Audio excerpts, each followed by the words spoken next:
Fala, povo de Deus, que a graça e a paz do nosso Senhor Jesus Cristo esteja sempre com você. 6 horas da manhã, momento de elevarmos o nosso pensamento a Deus. A palavra de hoje está em Mateus, no capítulo 14, dos versículos 13 ao versículo 21.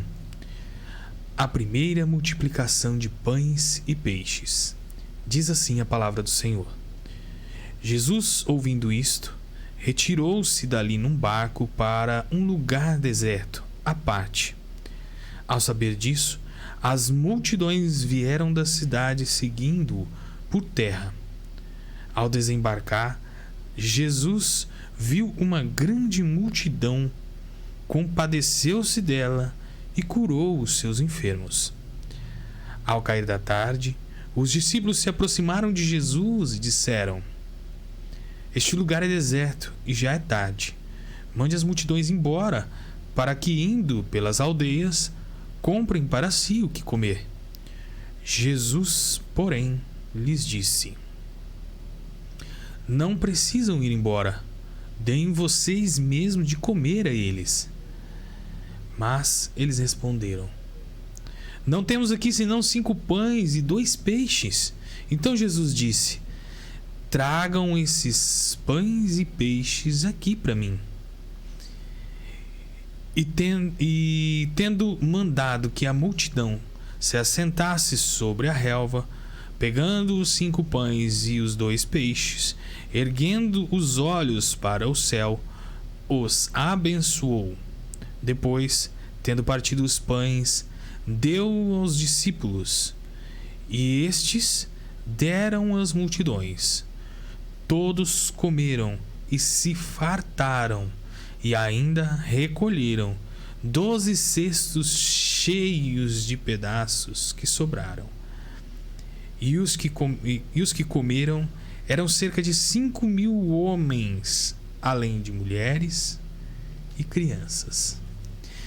Meu irmão, minha irmã, que essa palavra hoje possa direcionar de verdade o seu dia. Que você possa compreender a profundidade daquilo que Cristo quer dizer através dessa palavra para você hoje. Talvez nós temos olhado para os nossos problemas e transformado eles em grandes problemas. Talvez, apenas talvez, ao transformarmos os nossos problemas em grandes problemas, nós acabamos facilitando a obra do inimigo.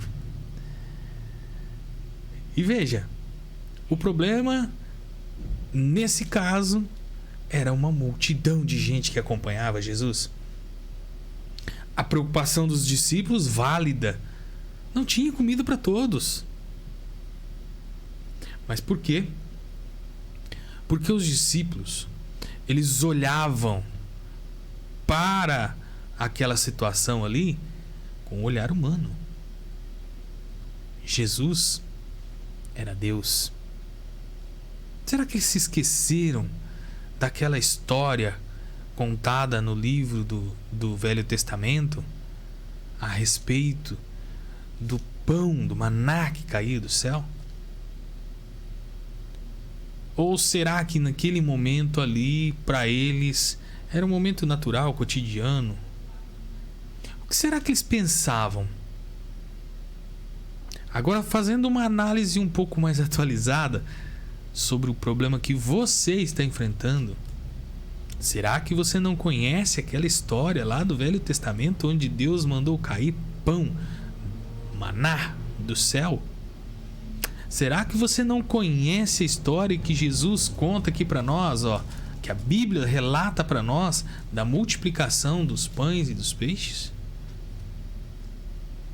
Ou será que mesmo conhecendo todas essas histórias, nós, e aí eu me incluo nessa, olhamos para os problemas apenas com o olhar humano e esquecemos que nós, como cristãos que entregamos a vida a Cristo, não podemos mais olhar para as coisas apenas com o olhar humano. Nós temos que ter uma intimidade com o nosso espiritual, estarmos atentos às nossas relações espirituais a tudo que está ao nosso redor. E principalmente para os problemas que às vezes nos trazem pré-ocupação, que é se ocupar antes mesmo do problema acontecer, é uma pré-ocupação. Nos desvia do foco, que é Cristo. Será que nós não estamos olhando só com o olhar humano para os problemas?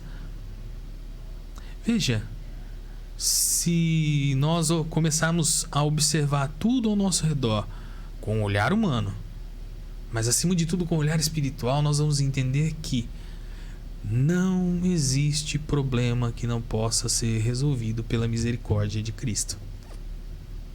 Não existe problema que não possa ser resolvido pelo amor de Cristo. Não existe problema que não possa ser resolvido pela graça esplendorosa de Cristo. Meu irmão, minha irmã, eu não sei, de verdade, eu não sei qual é o problema que você está enfrentando. Mas veja que Jesus, ele não deixou ninguém para trás em nenhum momento. E os apóstolos ali, e os seus discípulos mais próximos ali, preocupados com como alimentar essa multidão, e talvez você preocupado como eu vou alimentar a minha família. E aí Jesus te convida a refletir e diz: olha, a Bíblia está falando aqui, naquele tempo, num lugar ermo, tinha 5 pães, 2 peixinhos, e eu alimentei 5.000 homens, fora as mulheres e as crianças. Então vamos colocar ali por baixo 10.000 pessoas. E não vai alimentar uma família de 4 pessoas, de 5 pessoas, de 10 pessoas, que seja, de 20 pessoas. Rodrigo, mas como? Como isso é possível? Eu não vejo solução. Mas você não tem que ver solução com os olhos humanos. Você tem que ver solução com os olhos espirituais. Ah, meu irmão, minha irmã, se você abrir os seus olhos, se você abrir os olhos espirituais, estar mais atento ao que Cristo pede, se você abrir os seus olhos, você vai enxergar o tamanho da graça de Deus Pai que está ao teu redor. E não há problema que não possa ser resolvido pelo nosso Cristo Jesus. Vê. Abra os seus olhos espirituais. Pergunte a você mesmo: e se você fosse Cristo, o que você faria com esse problema? E se você começar a pensar como Cristo, adivinha? O Cristo que habita dentro de você através do Espírito Santo vai aflorar. E você vai ver toda aquela graça, misericórdia, amor, compaixão e os milagres de Cristo acontecendo na sua vida. Se você já entregou sua vida a Cristo, você sabe o que eu estou falando. Porque mesmo Cristo habitando em mim, em muitos momentos eu me esqueço e me entrego às dificuldades do dia. E aí, eu preciso te lembrar e aproveitar desse próprio vídeo para de vez em quando eu mesmo assisti-lo, para me lembrar que Cristo jamais deixou os seus passar fome. Cristo jamais deixou os seus serem humilhados. E aí vem uma coisa importante: não é humilhação humana, mas em espírito e em verdade. Jesus nunca deixou nenhum de nós ser humilhado. E a graça de Deus Pai vai te completar. Se você crê, receba. E se você recebe, diz amém. Coloca um amém aí nos comentários. Para você que ouviu tudo isso aqui e não entendeu profundamente ainda, não se preocupa. Peça para que Cristo abra os seus olhos espirituais. E para você que ainda não entregou a sua vida a Cristo, talvez seja este o momento. O projeto é por salvação. E eu estou aqui para te dizer, meu irmão, minha irmã, entregue a sua vida a Cristo como teu único Salvador. Essa é a oportunidade. Esse é o momento. Faça isso. Abra o teu coração para Cristo, se entregue, se derrame na presença dele, liberte-se de todo o teu passado, renasça de novo para um batismo em Cristo, para uma vida na graça de Deus Pai. Pense nisso. Povo de Deus, que o dia de hoje seja repleto da graça de Deus Pai na vida de vocês. Fiquem com Deus e até mais. Tchau, tchau.